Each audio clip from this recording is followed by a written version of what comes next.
La mañanera de Ángel correspondiente al martes de la semana en curso, martes 1 de abril del año 2025. De acuerdo con lo que establece la legislación vigente, hoy el secretario de Hacienda o el gobierno federal, a través de la Secretaría de Hacienda, debe entregar al Congreso y específicamente a la Cámara de Diputados un documento que se conoce como Precriterios Generales de Política Económica.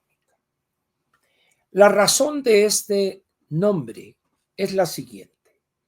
Hasta antes de que se aprobara la elaboración de este documento, Precriterios, solamente había otro que era una vez al año, Criterios Generales de Política Económica, cuya fecha límite para ser entregado al Congreso era el 8 de septiembre.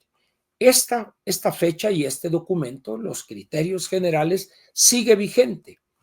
Lo que se hizo fue incluir un nuevo documento, tomando en cuenta la volatilidad de la economía, no solo la mexicana, sino en el mundo, para tener elementos cuantitativos y cualitativos en torno a la economía mexicana y su probable comportamiento. Además, algunas cuestiones relacionadas con los intercambios comerciales de México con los principales socios comerciales. Ese documento, al ser anterior a los criterios, se le llamó, para que fuera fácilmente identificable, Precriterios Generales de Política Económica. La ley establece que debe ser a más tardar el último día de marzo del año en curso. Sin embargo, pues no sé si lo entregarán más noche o será mañana 1 de abril. Bien.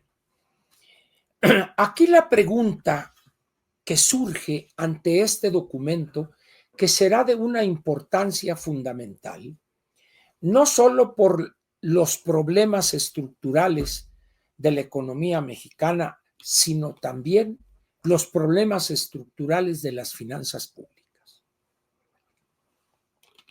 Los pronósticos de crecimiento para este año son muy bajos.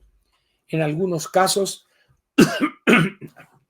algunos hablan de una caída del crecimiento, es decir, un crecimiento negativo, valga esa aparente contradicción, o cero. Los más optimistas hablan de 1 o un poquito más, lo cual califica como una economía estancada.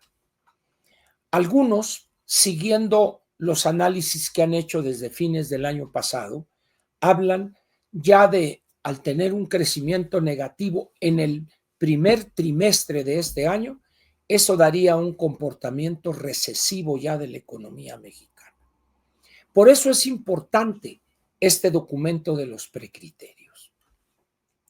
Entre otras cosas vendrían también esta cuestión de Petróleos Mexicanos y su situación financiera, el problema de Comisión Federal de Electricidad, los programas del bienestar, los montos destinados a pensiones, etcétera, etcétera. Pero hay un elemento que vale la pena destacar. ¿Cuál va a ser la posición que va a plasmar ahí en ese documento la Secretaría de Hacienda? Este señor, un desconocido completo, un señor de apellido Amador, que era subsecretario, y a los cuantos meses lo designan para sustituir al delicadito que ya se fue. Ay, después les dejo el gallo muerto, acaben de pelar porque yo ya me voy, ya no los aguanto. Ay, sí. Y se fue. Y siguió Amador, es un hombre aldeano en términos de conocimiento del mundo internacional, prácticamente nadie lo conoce, es un desconocido completo en las finanzas internacionales. Eso no quiere decir que él no sepa, seguramente sí sabe, ¿verdad?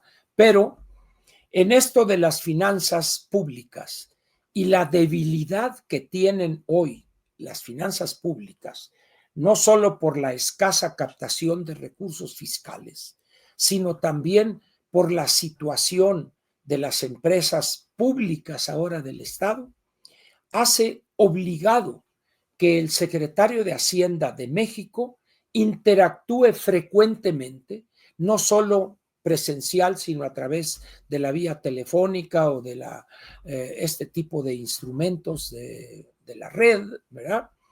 Pero a este joven no se le conoce una experiencia en eso, ¿no? Más bien, pues su papel con Mancera fue 6 años al frente de la Secretaría de Finanzas, cuando se cometieron todas aquellas tropelías y sinvergüenzadas. Y él, como secretario de Finanzas, pues no voy a afirmar que algo le tocó, no es ese el punto, sino que se debe haber enterado de eso, al grado tal que en un determinado momento la anticientífica, en su calidad de jefa de gobierno, lo denunció como violador de la ley y estuvo inhabilitado, creo que 3 o 6 meses. Pero hoy ya es el nuevo zar de las finanzas públicas.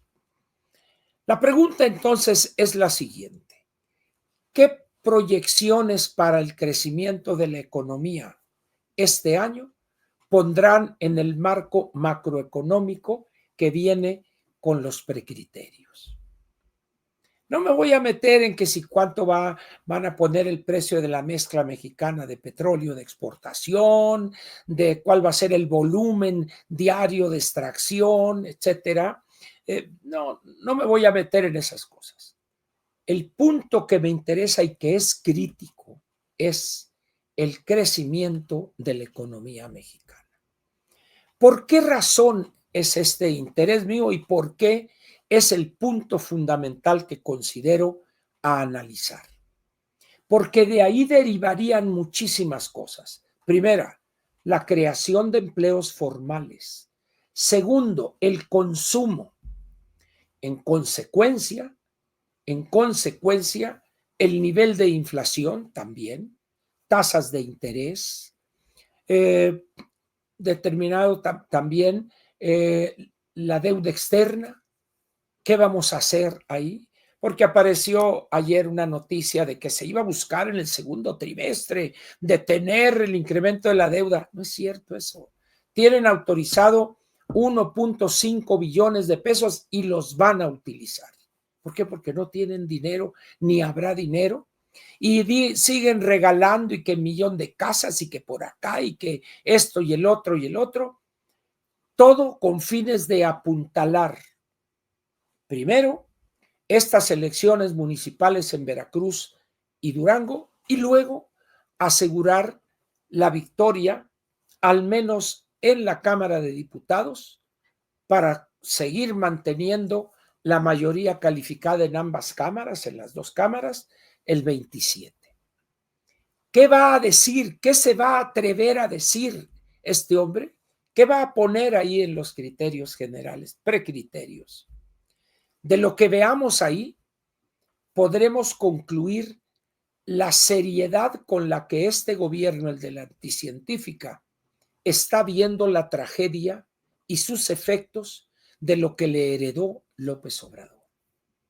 Hay una discusión ahorita en torno al legado de López Obrador, que es un legado de destrucción, de retroceso, de corrupción y protección a corruptos, de colusión con los grupos criminales, etcétera, cosas que usted conoce y padece además.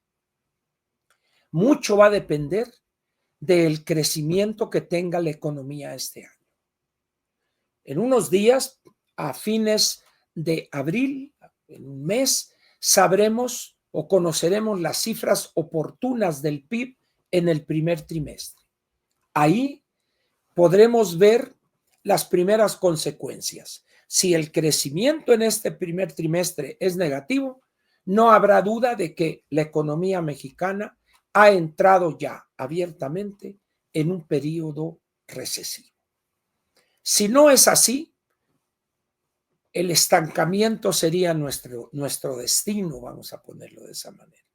Pero una economía estancada en el punto 8, en el 1%, va a traer consecuencias como las que mencioné. Menor número de empleos formales, menor consumo por lo consiguiente, las tasas de interés permanecerían elevadas. Ahorita con la reducción de la Junta de Gobierno que hizo el jueves pasado, está en 9%, que es muy alto todavía.